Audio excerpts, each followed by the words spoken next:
ঘন্টায় কালকে রাত্রে টুঙ্গিপাড়া থেকে ঢাকায় পৌঁছে গেছি। আর পদ্মা সেতু যে রেল লাইনটা, এই রেল লাইনটা অ্যালাইনমেন্টটা আমি কিন্তু করে দিয়েছি। সেটা হচ্ছে ভাঙ্গা থেকে সোজা এটা যশোর সংযোগ হবে, আর যশোর থেকে ইতিমধ্যে পায়রা পোর্ট পর্যন্ত রেল লাইন এবং সেতু সব করে দেওয়া হয়ে গেছে। কাজে এটাও একটা বিরাট সুবিধা, পণ্য পরিবহন থেকে শুরু করে আমাদের এক্সপোর্ট সব কিছুতেই আমাদের রেল বিরাট অবদান রাখবে।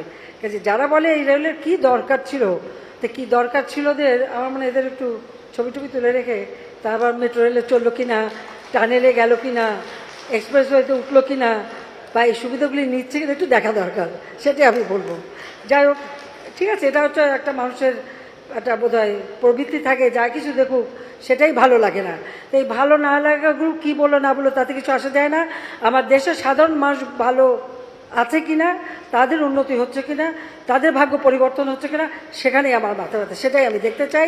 এবং আপনারাও দয়া করে আপনাদের প্রত্যেকটা কাজে, প্রত্যেকটা পরিকল্পনায়, প্রত্যেকটা ক্ষেত্রে আমার ওই তৃণমূল মানুষগুলি তাদের ভাগ্য পরিবর্তন করে বাংলাদেশটাকে আমরা এগিয়ে নিয়ে যাব। দারিদ্র্যের হার যেখানে 41 ভাগ ছিল 2006, আমরা 18.7 ভাগে নামিয়েছি। হতদরিদ্র তাদের 25.1 ভাগ ছিল, আজকে 5.1 ভাগ করেছি।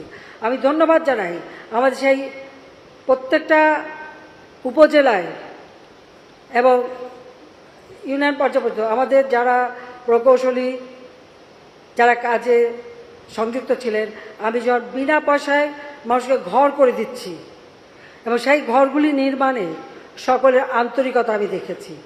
আমাদের প্রশাসন থেকে শুরু করে, প্রকৌশলী থেকে শুরু করে, বা প্রত্যেকেই যারা যেখানে দায়িত্বরত ছিলেন, প্রত্যেকে কিন্তু অত্যন্ত আন্তরিকতার সাথে কাজ করেছে। এবং যার জন্য আজকে আমাদের 21টা জেলা, 334টা উপজেলা আমরা ঘোষণা দিতে পেরেছি ভূমিহীন গৃহহীন মুক্ত।